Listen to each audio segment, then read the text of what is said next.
Conforme la curva de casos de Omicron sigue descendiendo en Estados Unidos, algunos estados están empezando a levantar restricciones. Específicamente, una de las más polémicas de todas: el uso obligatorio de mascarillas en los colegios. Nueva Jersey, Connecticut, Oregon y Delaware anunciaron este lunes el fin de los mandatos que obligan al uso de mascarillas en los colegios de sus estados, dejando así que sean los distritos escolares los encargados de decidir qué imponer en los colegios que administran. Pero para llegar hasta aquí se han sucedido multitud de debates, montones de polémicas y, lo que es más importante, habemos unas elecciones a la vuelta de la esquina. Así que de eso voy a hablar hoy, de por qué justo ahora estamos viendo un cambio en las políticas de restricciones pandémicas en Estados Unidos y qué papel juegan las principales figuras del Partido Demócrata en todo este entuerto. Mi nombre es Emilio Domenech, soy periodista y esto ocurre, os lo prometo, solo en América.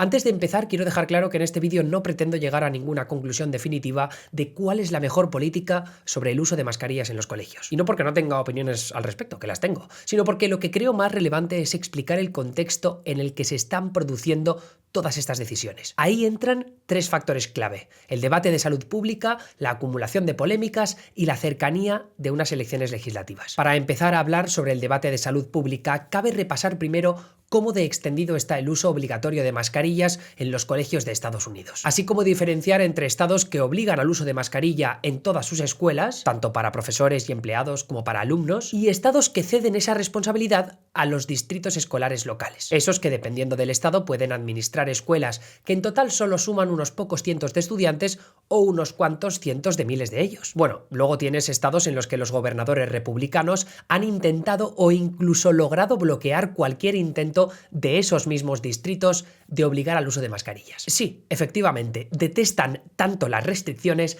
que han firmado decretos para que no se pueda imponer ese uso obligatorio de mascarillas en los colegios. En algunos estados, los tribunales han dicho que what the fuck, eso no lo puedes hacer, pero en otros no. Bien, pues ahora mismo 14 estados y el Distrito de Columbia tienen mandatos que obligan al uso de la mascarilla en escuelas. Todos, y digo todos esos estados, están gobernados por demócratas, salvo por dos excepciones. Claro que, ojo, son Larry Hogan en Maryland y Charlie Baker en Massachusetts, dos de los estados más progresistas del país. Y 4 de los que sí que son demócratas, y probablemente alguno más mientras estés viendo esto, ya han anunciado que dejarán de implantar esas medidas en las próximas semanas. Anyway, digo esto porque se ha visto durante toda la pandemia que los demócratas han sido mucho más dados a aceptar restricciones e incluso a abogar por ellas. Diantres, el 70% de los estadounidenses están de acuerdo en que es hora de aceptar que el COVID está aquí para quedarse y que simplemente necesitamos seguir con nuestras vidas, según una encuesta de Monmouth de este enero. Pero es que menos de la mitad de los votantes demócratas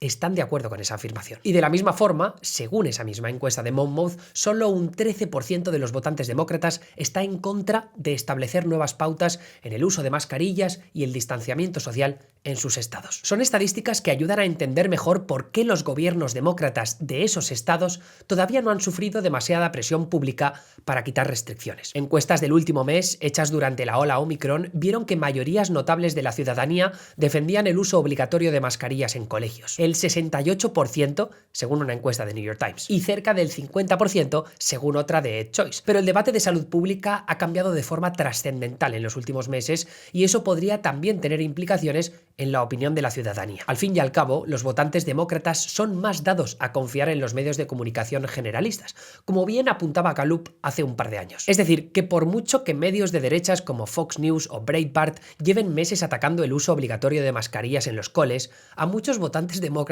les va a dar igual. Pero en las últimas semanas, medios como The Atlantic y The Washington Post han publicado columnas virales escritas por médicos y expertos epidemiólogos y de salud pública pidiendo el fin del uso de mascarillas en colegios. Y otros como The New York Times, The Wall Street Journal y la revista Time también han dado espacio en sus tribunas a la narrativa antimascarilla en escuelas. Los votantes demócratas encuestados por Gallup son los más dados a elegir a ese tipo de cabeceras como su principal fuente de información. Así que no extraña que una narrativa muy vigente sea usar los mismos argumentos que protagonizan esas columnas. Por ejemplo, criticar a los Centros de Control y Prevención de Enfermedades estadounidenses por los estudios que han usado para justificar la recomendación de la obligatoriedad de las mascarillas en los colegios. Algunos de ellos, como uno de Arizona que comparaba colegios con y sin mandatos de uso obligatorio de mascarillas, han sido muy criticados desde la comunidad científica, principalmente por sus fallas en la metodología o en las conclusiones que sacan sin tener en cuenta ratios de vacunación, tiempo en el que las escuelas estaban abiertas o cerradas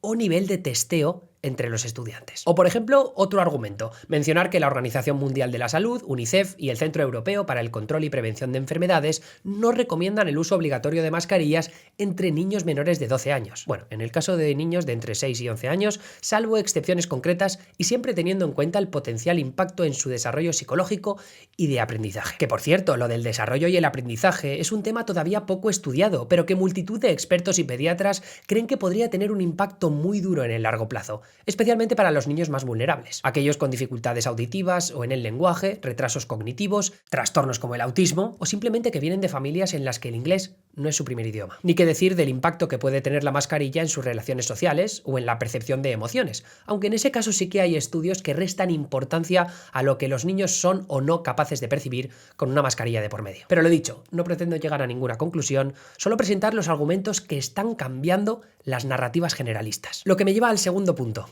Las polémicas. Solo en estas últimas 2 semanas, varios demócratas de alto nivel han sido duramente criticados por no llevar mascarillas en contextos donde las tendrían que haber llevado, o al menos las deberían haber llevado si siguieran las recomendaciones que ellos mismos pregonan. Vamos, un claro ejemplo de hipocresía política. Las críticas contra estos políticos no son siempre las más honestas, y de hecho muchas veces no lo son, pero la relevancia de las controversias sí ha ayudado a asentar un discurso sobre los líderes demócratas. Son miembros de la élite que no responden a las mismas leyes que imponen sobre la gente de a pie. Ahí estaban el gobernador de California, Gavin Newsom, y el alcalde de Los Ángeles, Eric Garcetti, haciéndose fotos sin mascarilla con Magic Johnson durante un partido de Los Ángeles Rams. Pero es que según el mandato estatal firmado por el propio Newsom, deberían llevar mascarilla en ese contexto. Y de hecho, Garcetti la lleva en la mano, pero ambos se la quitaron para la foto. En Georgia, la candidata a gobernadora Stacey Abrams se hizo una foto sin mascarilla rodeada de niños que sí la llevaban. Las críticas la obligaron a borrar la imagen. Y en Nueva York, el alcalde Eric Adams se hizo fotos sin mascarilla en un bar del Bronx,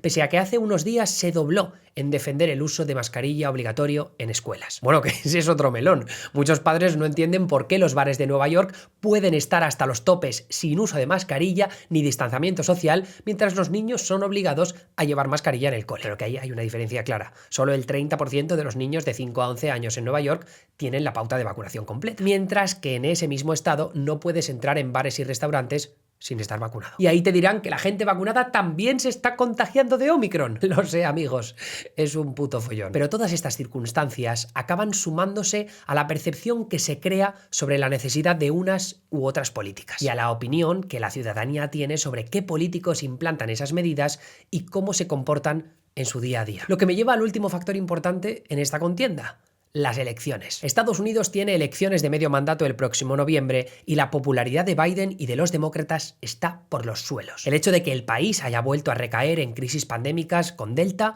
y con Omicron, de que la inflación esté disparada y de que se respire una sensación de que los políticos demócratas no están interesados en seguir las mismas medidas que imponen sobre los ciudadanos, ha ayudado a asentar la sensación de que el país muy bien pues no va. Así que conforme Omicron va perdiendo relevancia, conforme más y más voces influyentes abogan por un cambio de estrategia en la forma en la que convivimos con el COVID, y conforme gobernadores como Jared Polis, un demócrata que ha apostado por no imponer mandatos sobre sus ciudadanos y que goza de buena popularidad de cara a la reelección en el estado de Colorado, los demócratas verán con mejores ojos abrazar un cambio de paradigma por el que los votantes vean que la situación está mejorando con ellos al frente del país. Y aunque todavía nosotros no lo veamos en las encuestas, es bastante probable que ellos sí lo estén viendo en los estudios internos que están llevando a cabo de cara a noviembre. Un mes en el que el partido se juega multitud de casas de gobernador y las mayorías en la Cámara de Representantes y en el Senado. Ahora solo queda esperar a ver de verdad qué dicen las encuestas en los próximos meses